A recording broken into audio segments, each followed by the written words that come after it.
Estamos llegando al final de nuestra serie en Apocalipsis, mis hermanos, y este pasaje es uno de los más gloriosos de toda la Biblia.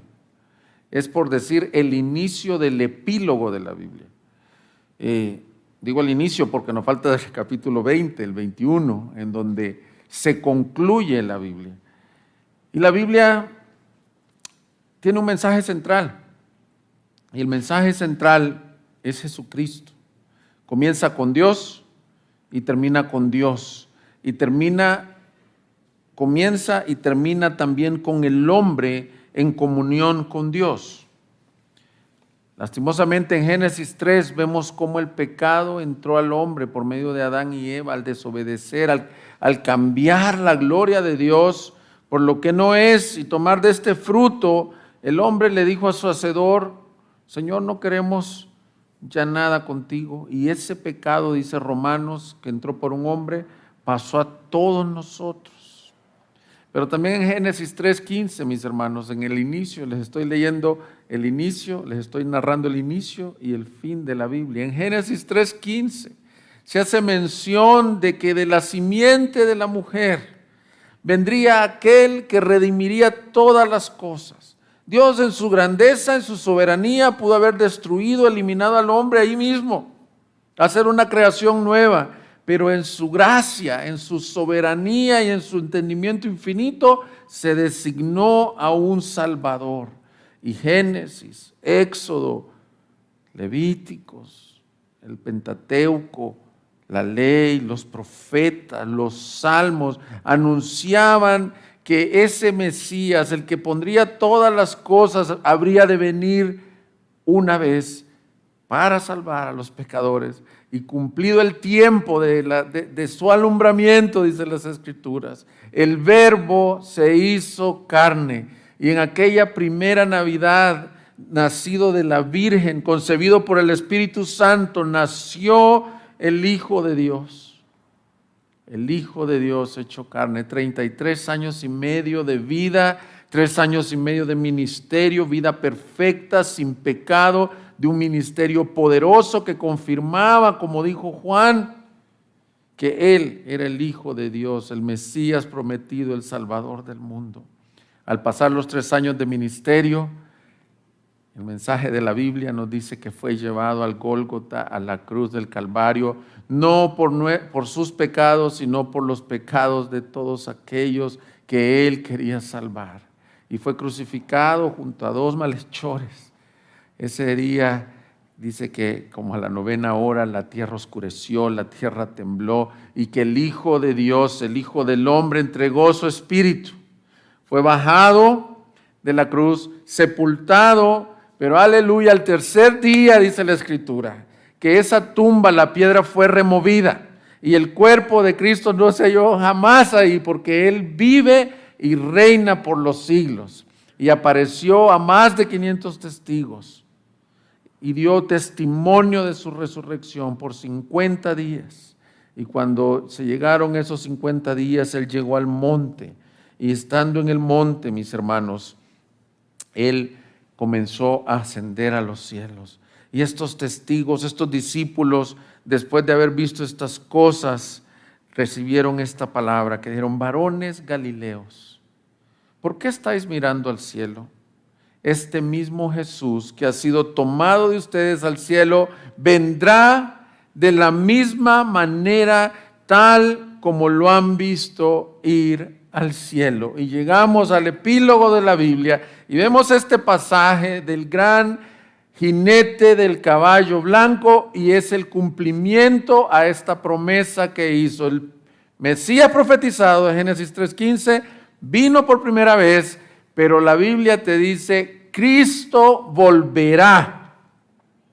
Y ya no vendrá manso y humilde, sino que vendrá a reinar y a ejecutar su juicio y su santa ira sobre sus enemigos. Y hermanos, si tienes la convicción que Él vino por primera vez, puedes estar seguro que esta promesa se cumplirá y todo ojo le verá a este jinete. Así que este pasaje, mis hermanos, recuérdate el propósito de Apocalipsis. El propósito de Apocalipsis era proveer esperanza a una iglesia sufriente que a lo mejor había perdido sus bienes, su familia, sus cosas por causa de Cristo. Y Él les dice, tranquilos, la historia no termina hasta que se termina. Hay un dicho en el béisbol, no se termina hasta el último out. En el fútbol hasta que el árbitro pita. Eso es lo que está pasando aquí. No importa que nuestra noche sea larga o oscura. No importa que tu noche, iglesia, este es un mensaje para la iglesia a través de los siglos. No importa eso, Cristo está pronto. El día se acerca, la luz de su venida está cerca. Y como bien oró Andrés, esta es la esperanza bendita de la iglesia. Cristo volverá, al mismo que lo vieron ascender. Nosotros no lo vimos ascender, pero creemos que la Biblia es verdad. Creemos que ascendió. De la misma manera descenderá. Mis hermanos, este pasaje puede dividirse en 3 secciones con la palabra y vi. Y esas serán nuestras divisiones. Y vi, versículo 11. Y vi, versículo 17. Y vi, versículo 19. Entonces veremos estas 3 divisiones. Lo primero que veremos es la gloria del rey que viene. Lo segundo que veremos es la venganza del rey que viene. Y por último, en versículo 19, la victoria del rey que viene. Veamos la gloria del rey que viene. Dice el versículo 11, vi el cielo abierto. Es similar a lo que pasó en Apocalipsis 4. Y apareció un caballo blanco. Mis hermanos, hemos visto las imágenes una y otra vez que son extrañas a nuestra imaginación, que son bizarras, que son extremas. Hemos visto al dragón con 7 cabezas subir del abismo. Por más está decir que un dragón es un símbolo de algo, de un monstruo, de una bestia. Pero aquí la primera imagen que dice Juan que vio es la de un caballo blanco y un jinete. ¿Cómo cambia? De algo tremendo como un dragón, como otros jinetes, ¿se recuerdan? El jinete pálido, el jinete amarillo, el rojo. Ve a un conquistador. Ve a este glorioso Señor Jesús. Hermanos, para los primeros lectores, quiero que te des cuenta que esta era una imagen bien familiar. En Roma, cuando el emperador romano, el César o alguno de sus grandes capitanes iba, conquistaba ciudades en África, en Asia Menor, regresaba y hacía un desfile por el bulevar principal, llegando al campo Marte, en donde se le rendían coronas. O sea, a veces leemos la Biblia y se nos olvida en el contexto que fue escrito. Entraba en su mejor corcel, en su mejor caballo, a veces blanco, a veces de otro color, y entraba como rey victorioso. Eso es lo que Juan vio. No viene el emperador entrando a Roma, al campo Marte, viene Cristo Jesús, el Rey de Reyes, y que venga en un caballo blanco, te dice que Él viene en gloria. En su primera venida, mis hermanos, hay una gran diferencia y un gran contraste. La primera venida de Cristo fue en humildad, fue en mansedumbre. El profeta Zacarías había profetizado algo que se cumplió al pie de la letra, que Jesús vendría en un asno, en un burrito. Dice Zacarías 9:9. Regocíjate sobremanera, hija de Sión. Da voces de júbilo, hija de Jerusalén. Tu rey viene a ti, justo y dotado de salvación. Pero mira qué diferencia. La primera venida, humilde, montado en un asno, en un pollino hijo de asna. Por eso es que la primera venida del Señor, dice Filipenses, Él se humilló hasta lo sumo y la gente no lo recibió. ¿Qué emperador entró a Jerusalén, mis hermanos, en un burrito? El día de ayer me tocó ver, aquí ya ven que en la ciudad, en algunos lugares ahí por el periférico hay caballos y caballerizas. Y como estaba preparando el mensaje, me tocó ver en medio de los caballos a un burrito. Yo dije, de verdad que un emperador, un rey no buscaría un burrito, buscarías un caballo imponente. La primera venida del Señor fue en humildad. Y mira cómo lo profetizó Zacarías, viene dotado de salvación. No solo es humildad, sino que en esa primera venida vino lleno de gracia, vino a extender el perdón, la amnistía de su reino, pero a muchos no le recibieron. Pero esta segunda venida ya no viene en el burrito, viene cabalgando un caballo blanco y las huestes o los ejércitos con él. Viste cómo decía en el versículo 11, con justicia juzga la tierra. Versículo 12, sus ojos son una llama de fuego y sobre su cabeza hay muchas diademas. Mis hermanos, viene cabalgando con gloria. Dice Isaías 42:13, el Señor como guerrero saldrá, como hombre de guerra despertará su celo, gritará, sí, lanzará un grito de guerra, contra sus enemigos prevalecerá. Esta es la imagen de un rey conquistador. Viene a gobernar sobre sus enemigos.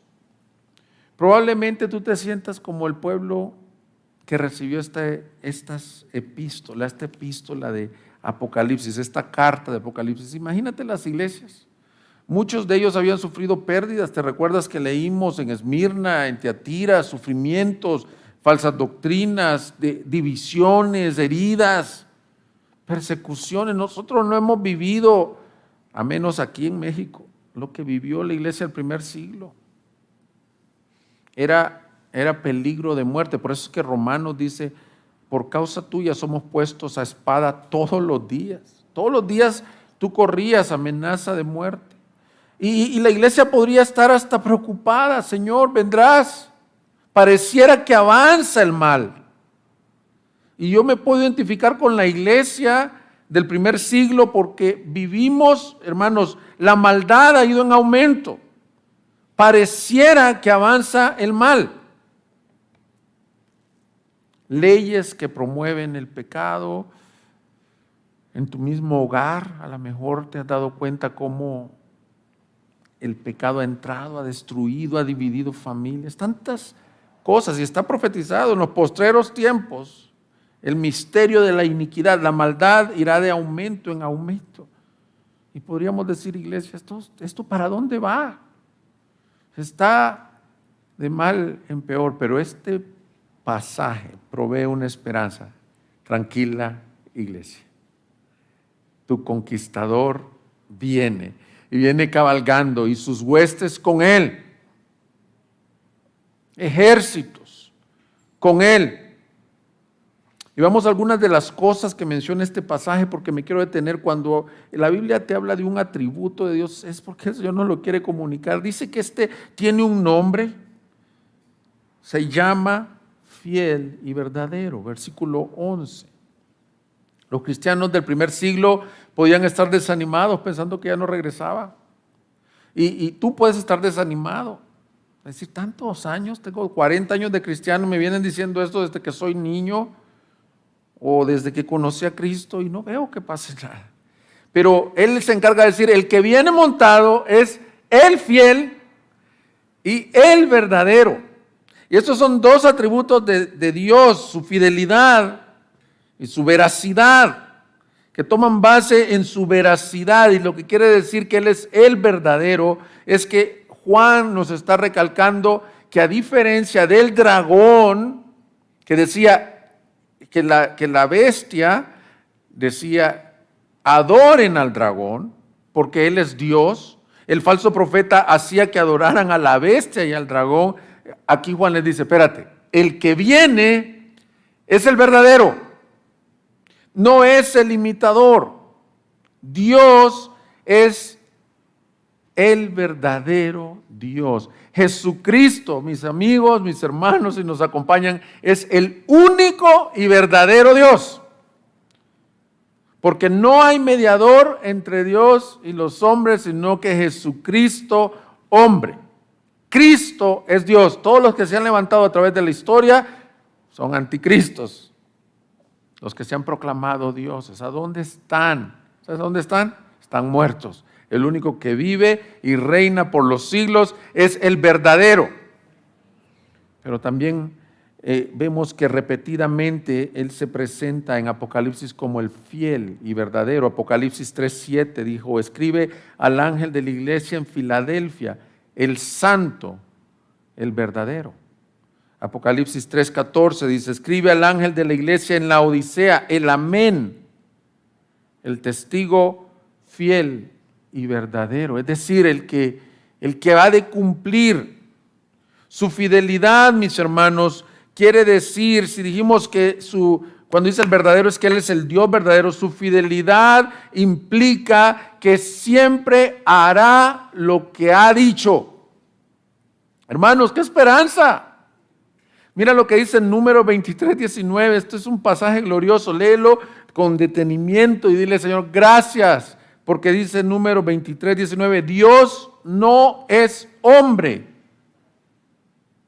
para que mienta, ni hijo de hombre para que se arrepienta. Todos los hombres fallan. La Escritura te dice: maldito el hombre que confía en brazo de carne o pone al hombre por su confianza. Todos en la tierra podemos quebrantar o vamos a quebrantar nuestra palabra o nuestras promesas. El único que no falla, el fiel, el verdadero, es Cristo. Él es fiel y Él es fiel a sus promesas. Sigue leyendo conmigo. Lo ha dicho Él y no lo hará. Ha hablado y no lo cumplirá. Te quiero decir esto con toda certeza de la Biblia, mis hermanos. Todas las promesas que Cristo ha hecho, dice el apóstol Pablo, son en Él sí. Y en Él amén, es decir, se cumplirán. ¿Cuáles promesas? Las promesas de la Biblia, mis hermanos. Porque muchos caen en el error de decir: el Señor me prometió un mejor trabajo y no me lo dio, y estoy frustrado con Dios. El Señor me prometió que este año me iba a casar, dice aquella soltera, y pasó el año, ya van 2 y 3 y está frustrada con Dios. No se refiere a esas promesas. Las que Él ha dicho. Muchas veces esas promesas son sugestiones que tenemos. Pero las que Él ha dicho en su palabra, Él ha dicho, mis hermanos, ha prometido que el que viene a mí yo no le echo fuera.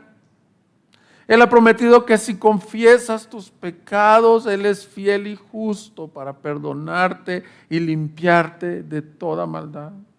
Él ha prometido que si confesares con tu boca y creyeres en tu corazón que Él es el Señor, Él te dará vida. Y Él prometió que iba a venir por primera vez. Lo prometió a través de los profetas. Y sabes que aquella gloriosa noche de Belén, del pesebre aquel, se cumplió su promesa. Pero Él también ha prometido que así como ascendió, regresará. Y dice: algunos tienen esta promesa por tardanza o están perdiendo la fe. Esta iglesia probablemente estaba perdiendo la fe, pero con esta visión final, con este epílogo del libro de la Biblia, el Señor te dice: el fiel y verdadero viene pronto. Puedes estar seguro que lo cumplirá. Puedes confiar, y lo digo con toda certeza, que Él nunca le fallará ni le será infiel a su iglesia. Él no es hombre ni hijo de hombre, ni es el dragón infiel que paga conforme a como Él cree. Pero también este fiel y verdadero juzga y hace guerra, dice ahí mismo en el versículo 11. Esta es la gloria de este jinete. Viene en esta ocasión no humilde, sino a juzgar la tierra. Y repetidas veces en esta serie he hablado no nos gusta identificarnos con el juicio de Dios, porque es un mensaje ajeno a nosotros, porque muchas veces pensamos que no hay tanta maldad que deba de ser juzgada. Pero quiero decirte algo, mis hermanos, lo dije la vez anterior, en un juez tú buscas justicia, no buscas amor, no buscas de una persona que abusó a un menor de edad, que le digas, perdónalo porque tú eres amor. Tú buscas que ese juez haga lo correcto. Dios es el juez justo de toda la tierra. Y las iniquidades, los abusos, las violaciones, los vituperios de su nombre, las persecuciones a su iglesia, las injusticias que tú has sufrido como creyente, los pecados que te han hecho caer, los pecados que han roto matrimonios, ese día serán juzgados. Viene a juzgar y a hacer la guerra. Recuérdate lo que vimos en el capítulo 15 de Apocalipsis, que cantaban el cántico de Moisés, siervo de Dios, y el cántico del Cordero, diciendo, grandes y maravillosas son tus obras, oh Señor Dios Todopoderoso, justos y verdaderos son tus caminos, Rey de las naciones. En el Antiguo Testamento vemos cómo ese rey juzgaría con justicia eterna. ¿Sabes lo más tremendo, mis hermanos? Que Dios no puede dejar impune el pecado, porque dice la Escritura en Romanos que al que no perdonó ni a su propio Hijo único, la razón por la que Cristo en el Getsemaní no fue perdonado de la ira del Padre, porque Él le dice, Señor, si es posible, pasa de mí esta copa. Pero al Cristo ser el sustituto de la humanidad, Dios le puso su mano sobre la cruz. Yo sé que esto es un concepto difícil y no común de entender. Hay personas que son bastante nuevas en la iglesia y me preguntaron, ¿qué quiere decir con esto, mis hermanos? Lo quiero aclarar, no es que los judíos lo crucificaron o los romanos. No, lo que Él estaba haciendo es, yo doy mi vida por ustedes, y Él fue el sustituto de los pecadores. Y lo que cayó en la cruz fue la mano de Dios sobre Él. Isaías 53, la paga del pecado fue sobre Él. Entonces, si no escatimó a su propio Hijo único, este tiempo es de juicio para todos los que ahora en gracia lo pueden recibir y decir, Señor, dame de tu gracia, pero ese día será de guerra para aquellos que lo han rechazado, para aquellos que se han burlado de Él. Cuentan de una iglesia que se encontraba en una zona rural de los Estados Unidos, cerca de granjas, y que tenían su servicio domingos en la mañana con ventanas abiertas, una iglesia pequeña, y el granjero de a un lado era escéptico o ateo y prendía el tractor a todo volumen y hacía ruido y estorbaba, y el pastor levantaba la voz y los hermanos eran incómodos, y sale a hablar con él y le dice, oye, te pido, le dice, yo no creo en Dios, y si Dios existe, que me mate aquí. Él se subió a su tractor, ya ves, le dice, es mentira lo que dice tu Biblia. Y dice que el pastor nada más le dijo, mi amigo, el Señor no ajusta cuentas en octubre. Me imagino que era octubre cuando dice. Hermanos, el impío prospera, dice el Salmo, y tú ves su prosperidad y no le va mal. Las naciones se mofan del Señor, pero Cristo volverá. Y ya no viene manso y humilde. Ahora está la gracia extendida a ti. Está la gracia extendida a las naciones. Pero ese día viene a hacer la guerra. Viene a hacer la guerra. Mira cómo juzga. Dice también que sus ojos tienen como ojos de llama de fuego. Y es porque, mis hermanos, no hay nada oculto que esté delante de este Dios. Eso ya lo había dicho. Se recuerdan en capítulo 2, versículo 18. Escribe el ángel de la iglesia en Tiatira, el Hijo de Dios, que tiene como ojos de llama de fuego. O sea, está hablando de su gloria, pero también Hebreos 4:3 dice que no hay cosa creada o oculta a su vista, sino que todas las cosas están al descubierto y desnudas ante los ojos de aquel a quien tenemos que dar cuentas. Las cuentas se ajustarán cuando Él venga. Y lo que quiere decir es que Él ha visto toda acción y no hay nada oculto delante de Dios. Hermanos, esto tiene doble significado, tiene doble bendición. Si tú eres un hijo de Dios, te quiero decir que Él ha visto tu servicio. Aquel que la mano derecha, dice que no vea lo que hace la mano izquierda, que no lo vea tu derecha, Él lo vio. Cuando nadie te reconoció en la iglesia que tú diste el mayor servicio, la mayor ofrenda, no financiera, porque la ofrenda de la viuda, ¿quién la vio? Cristo. Era todo, pero era bien poquito. Cuando por la gracia de Dios tú has vencido una tentación y has sido imperante esa tentación, has estado a punto de caer, pero has amado más a Cristo. Dice la Biblia, bienaventurado el varón que soporta la tentación, porque cuando haya soportado la prueba, recibirá la corona de vida. Ese día será recompensado este que ve con ojos de llama de fuego toda acción gloriosa que se hizo por su causa, que nadie vio, que nadie celebró. Tú no necesitas, ni yo necesito plataforma para las buenas obras, porque el viviente que todo lo ve, Cristo Jesús, las ha visto y las recompensará una por una. Cuando te quedaste callado y tenías toda la razón y todos los deseos de contestar y de justificarte y dijiste, por la causa de Cristo, voy a guardar silencio. Él lo vio. Tus lágrimas, tus problemas, Él lo ve.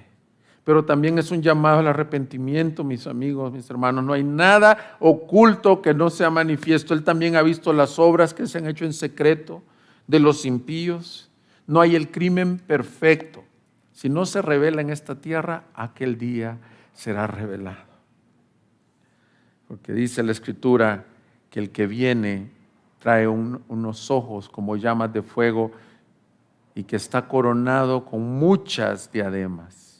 Mis hermanos, aquí hay una comparación. ¿Te recuerdas cuando la bestia, cuando el dragón que sube del abismo tenía coronas? Pero esta palabra diademas es diferente.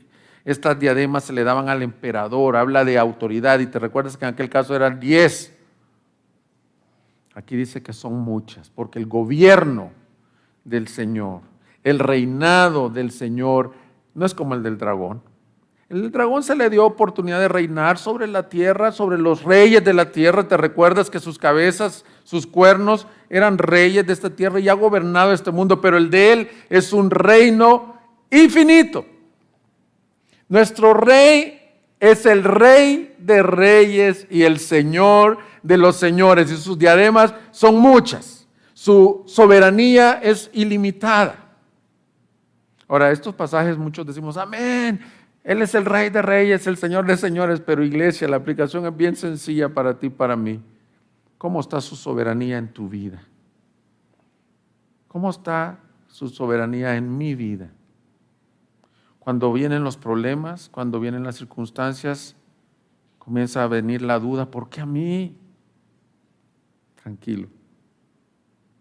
Muchas veces es porque simplemente Él está gobernando. Job, acabamos de estar en Lázaro Cárdenas en un taller sobre el libro de Job. Job nunca llegó a entender la razón de sufrimiento. Y Dios no le dio las razones. Job más bien reconoce al final y dice, conozco que todo lo puedes, que mi pensamiento de ti no lo puedo esconder. Hablaba cosas demasiado altas para mí, pero ahora mis ojos te ven. Job llegó a entender que Dios es Dios. Y cuando lo veas con diademas aquí, quiero que sepas esto, Él gobierna por sobre todo lo que está pasando en el mundo. El COVID no se salió de su dirección, tus problemas no están fuera de su dirección. Una vez predicó aquí Andrés y dijo, Él está sentado en el trono, no está agitado, no está afligido, Él está sentado, Él está ejerciendo su autoridad. Él es el Rey de reyes, el Señor de señores, Él es el Rey de tu vida. Hubo un tiempo que se enseñó un mal evangelio que decía, acepta al Señor como Salvador. Y a medida lo vas conociendo, se vuelve tu Señor, ¿no? El que viene a Cristo, viene a su Rey y Salvador. Y también implica que si el Rey dice, nos vamos, nos vamos. Yo me recuerdo constantemente esto y acabamos de tener una plática con también el pastor Andrés, porque los dos estamos de afuera en esta iglesia. Digo, ¿por qué estamos aquí? Porque mi Rey le pareció que sirviéramos desde esta hermosa iglesia en Gracia Soberana Guadalajara. Pero así eres tú también, eso no es exclusivo para nosotros. Si Dios te llama a dejar tu empleo, si Dios te llama a ir a otra nación, si Dios te llama a hacer lo que sea, ¿cuál es la respuesta de un súbdito? Heme aquí, envíame a mí. Tiene un nombre sobre él que solo él conoce. Mis hermanos, porque a mí me llama la atención, me intriga. Ya no dijo que es fiel y verdadero, pero hay uno que solo él conoce. ¿Y sabes de qué atributo nos habla de Dios? De la grandeza, de la inconocibilidad de Dios. Dice Romanos, oh, inescrutables son las grandezas y misterios del Señor. ¿Por qué a unos escoge como vasos de honra y a otros como no? No. ¿Por qué tú estás pasando este padecimiento y otro hermano no? Porque Él es Dios. Y hay cosas ocultas que son del Dios todo sabio. Por eso que dice Juan 17:3, y esta es la vida eterna, que te conozcan a ti, y conoceremos y proseguiremos en conocerle.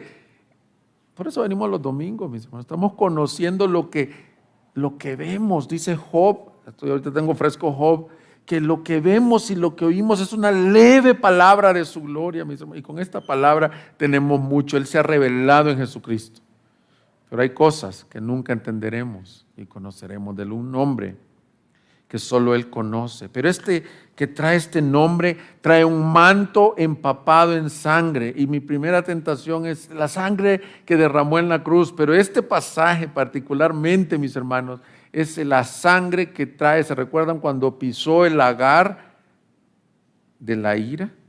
Que salió una corriente de 320 kilómetros. Isaías 63 había profetizado. ¿Quién es este que viene de Edom? De Bosra, con vestiduras de colores brillantes, este majestuoso en su ropaje, que marcha en la plenitud de su fuerza. Mira cómo había profetizado, para que veas que la Biblia es toda una sola línea, me encanta. Profecía de Isaías de la segunda venida de Cristo. Profecía de Apocalipsis 19. ¿Quién es este majestuoso en su ropaje, que marcha en la plenitud de su fuerza? Soy yo que hablo en justicia, poderoso para salvar. ¿Por qué es rojo tu ropaje y tus vestiduras como las del que pisa en el lagar? Y contesta Dios, el lagar lo he pisado yo solo. De los pueblos ningún hombre estaba conmigo. Los pisé en mi ira y los aplasté en mi furor. Su sangre salpicó mis vestiduras y manché mi ropaje, porque el día de la venganza estaba en mi corazón y el año de mi redención había llegado. Hermanos, es un lenguaje ajeno. Muchos escépticos dicen, yo no puedo creer en un Dios sanguinario o vengador. Pues ¿sabes lo que pasa? Es que hemos llegado a amar el pecado tanto, hemos llegado a amar este mundo, que aún cuando estábamos cantando Cristo ven, muchos dicen, ay sí que venga, pero ahorita. Mis hermanos, creo que la iglesia necesita ser avivada en dejar de amar este mundo tanto y en poner la mira por encima del sol. ¿Cómo te sentirías si tú hubieras sufrido las persecuciones del primer siglo? ¿Verdad que estarías clamando, ven? Cuando vieras estas ropas manchadas, dijeras, gracias Cristo.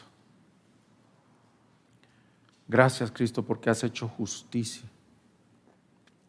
Pero ese que viene cabalgando es el Verbo de Dios. Cristo es el Verbo hecho carne. Pero dice que cuando Él vino a la tierra, el Verbo humanado se hizo humano. Vimos su gloria lleno de gracia y de verdad. En su primera venida extendió la gracia. Entonces, decir que no es Dios de gracia siempre, siempre. Él es eternamente gracia.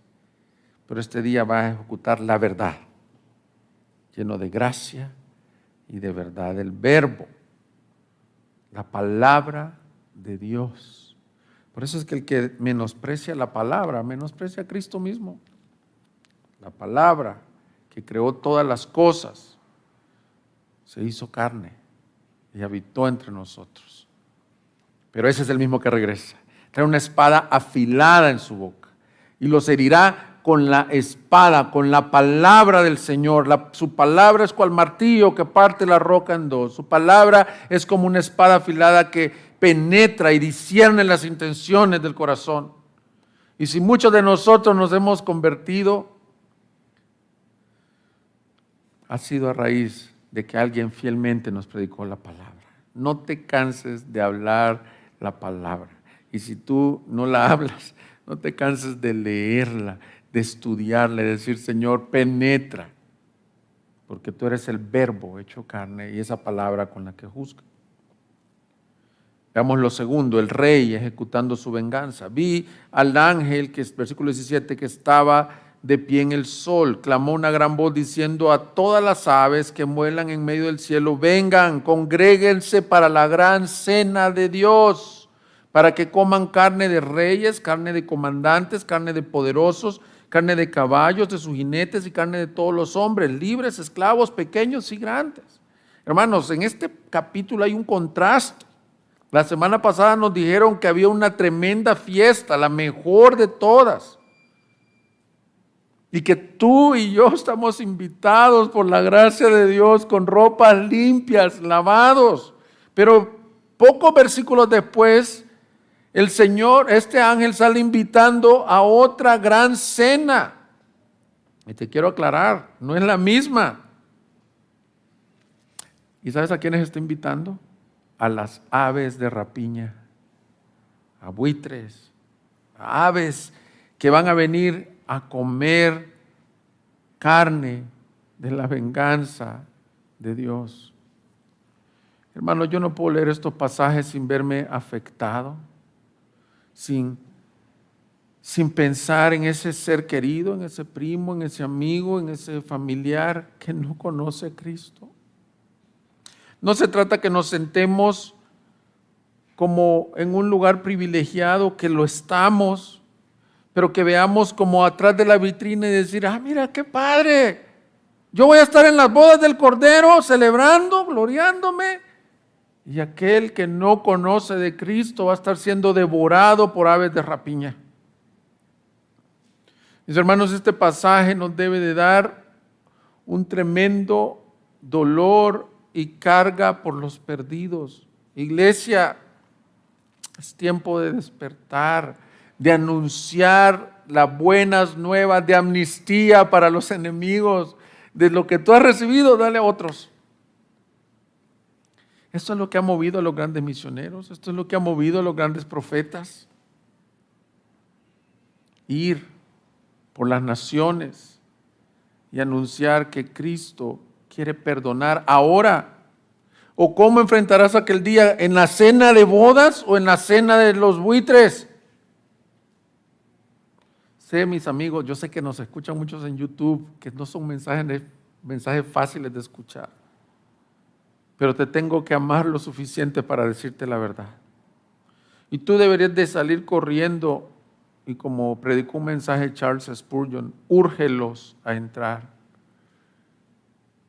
De ir a hablar con tu familiar que no conoce de Cristo y decirle, por amor te digo estas cosas. Miren, es bien fácil evangelizar o medio decir, te invito a la iglesia, o contar tu testimonio, es un poco más difícil, pero todavía es más digerible,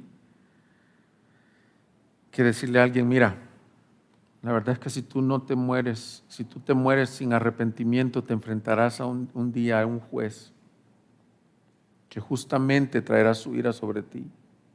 Hermano, no me hagan sentir mal, pero soy el único que le ha sido bien difícil decirle eso a alguien. Levanten la mano el que se identifica con gracias a Dios. No es fácil evangelizar como es el evangelio. Pero vamos a pedir al Señor que seamos una iglesia, que cumplamos el lema que hemos puesto en la iglesia. ¿Alguien se sabe? ¿Ya se aprendió el lema de la iglesia? Una iglesia que entiende, vive y proclama el evangelio. Lo entiendo. Dios me justificó. O lo estamos entendiendo en nuestros miércoles, en nuestros discipulados aquí. Lo vivimos. En mi casa se ve que hay un efecto del evangelio. En tu trabajo se ve que hay un efecto del evangelio. En mis relaciones en la iglesia, en mi servicio se ve que hay un efecto del evangelio. Pero también necesitamos proclamarlo. Y yo no me puedo ir tranquilo si no los amonesto a ustedes y me amonesto a mí con la palabra y digo, este mundo va camino a esa gran, terrible cena de destrucción si no se arrepienten y vienen a Él. Sé que hay un invitado o tienes años en la iglesia, pero no te has arrepentido de tus pecados. Con todo el dolor de mi corazón te digo, este es tu destino, amigo. Enfrentarás al Señor. Creo que se terminó la pila.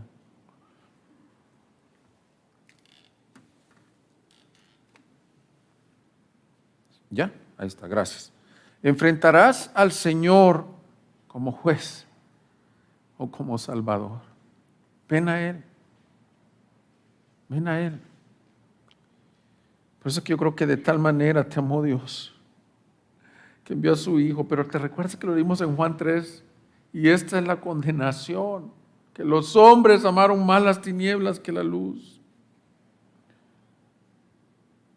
Este nos habla del gran juicio de los que rechazan a Cristo. Rechaza la gracia y el amor de Cristo y serás comido por las aves. No te digo con ligereza esta frase. Dice Isaías 66:15, porque el Señor vendrá en fuego y sus carros como torbellino, para descargar su ira con furor y su reprensión con llamas de fuego, porque el Señor juzgará con fuego y su espada a toda carne, y serán muchos los muertos por el Señor. Pero he aquí las buenas nuevas del Evangelio. Primero quiero hablar a aquellos que ya fuimos librados de este gran juicio. Si bien esas ropas salpicadas de sangre son la ira de Dios derramada sobre sus enemigos, te quiero decir que esa sangre en esa túnica debería ser la tuya y la mía. Y si eres nuevo y visitante, no te queda la impresión que los que estamos aquí somos unos tremendos religiosos y santos. Al igual que tú, merecíamos que nuestra sangre estuviera salpicada en ese vestido. Pero el Cordero Santo y sin mancha derramó Él su propia sangre y Él fue aplastado en lugar nuestro para que todos aquellos que nos escondemos detrás de la cruz ya no traigamos culpa, sino vestiduras blancas. Iglesia, ese eres tú. Los ejércitos vencedores que visten ropas blancas concedidas por el Cordero. Por eso es que el Evangelio se llama el glorioso intercambio. Al que no conoció pecado, Dios lo hizo pecado por nosotros. Y 2 Corintios 5:17 dice, de modo que si alguno está en Cristo, nueva criatura es, las cosas viejas pasaron, ahora han sido hechas nuevas. Y todo esto procede de Dios, que nos reconcilió con Él mismo por medio de Cristo y nos dio el ministerio de la reconciliación. Amigos y hermanos, primero iglesia, tú y yo somos un enemigo que se le canceló su deuda y ahora se sienta a la mesa del rey. Somos como Mefiboset, que preguntó David, ¿hay alguien a quien le pueda extender misericordia? Los lisiados, Mefiboset era un niño lisiado. Los paralíticos no se sentaban a la mesa del rey. Le dijeron, si hay uno, Mefiboset. Y dijo, vayan por él. Y desde ese día ese lisiado, rompiendo las leyes comunes del gobierno, comió a la mesa del rey hasta el último día de su vida. Esos somos nosotros, reparados. Me encanta ver aquí matrimonios restaurados. Me encanta ver aquí personas que estaban perdidas y ahora dicen, Cristo vive y reina y viene pronto y yo soy un trofeo de su gracia y de su gran cambio. Sigue haciéndolo. Sigue exaltando a Dios con eso. Nos reconcilió. Ahora veamos lo tercero y lo último, la victoria de nuestro rey, versículo 19. Entonces vi a la bestia, a los reyes de la tierra y a sus ejércitos reunidos para hacer guerra contra aquel que iba montado en el caballo blanco. Ahora, esto no es primera vez que pasa, mis hermanos. En el capítulo 16, versículo 13, había dicho, y vi salir de la boca del dragón, de la boca de la bestia y de la boca del falso profeta a 3 espíritus inmundos semejantes a ranas. Pues son espíritus de demonios que hacen señales, las cuales van a los reyes de todo el mundo a reunirlos para la batalla del gran día del Dios Todopoderoso. Estén alerta, vengo como ladrón, bienaventurado el que vela y guarda sus ropas, no sea que ande desnudo y vean su vergüenza. Entonces los reunieron en el lugar que en hebreo se llama Armagedón. Ya lo vimos esta predicación. Estos 3, el dragón, la bestia y el falso profeta, o sea, Satanás, anticristo y el falso profeta, sacan 3 espíritus. No me pregunten, ahí confirma cada vez más que Apocalipsis es simbólico, no es que son ranas brincando por ahí. Las ranas eran un animal inmundo para el entendimiento judío, son espíritus inmundos que van y convencen a las naciones de la tierra de hacer la peor tontería que puede haber, ponérsele en guerra en Armagedón con Dios. Y lo más trágico es que no es primera vez que pasa, sino que en los cielos este Satanás engañó a millares de ángeles a decirles, yo soy igual que Dios, decía Satanás, el ángel de luz. Él no merece toda la adoración. Esta es segunda vez que lo hace y convenció a millares. Ya se ha convencido. Y los ejércitos se ponen en guerra contra el Señor.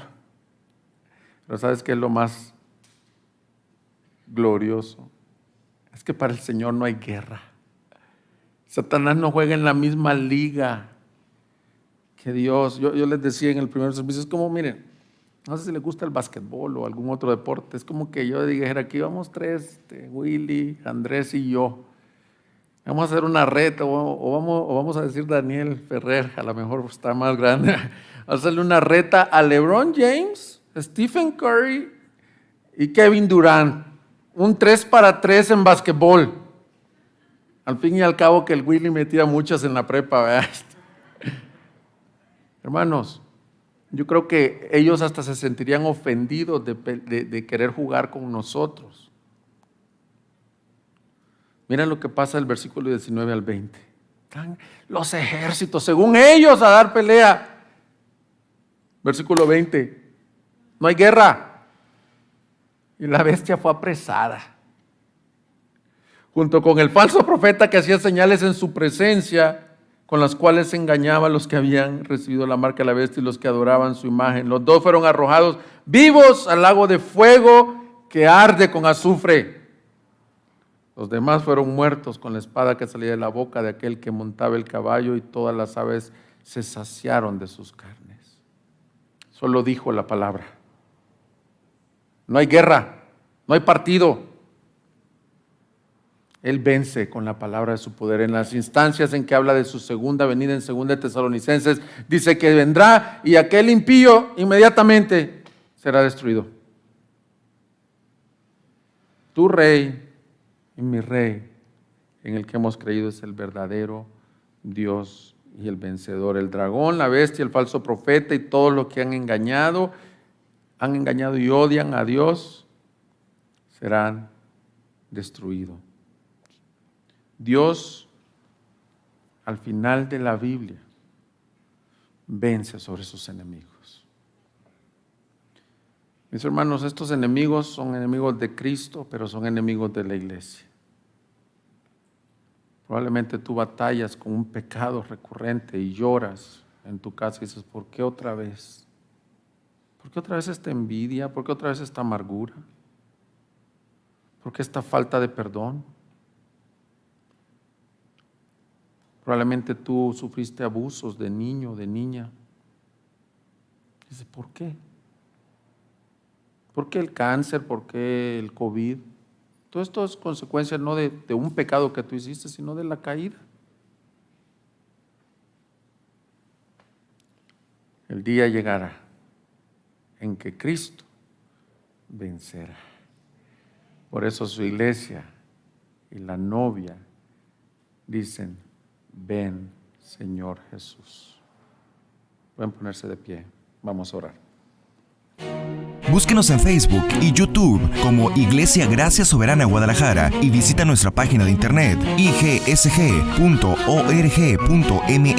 y disfruta de este y otros mensajes. Visítanos, estamos en Avenida San Luis Gonzaga, 5114, Zapopan, Jalisco, México. Estaremos felices de recibirte.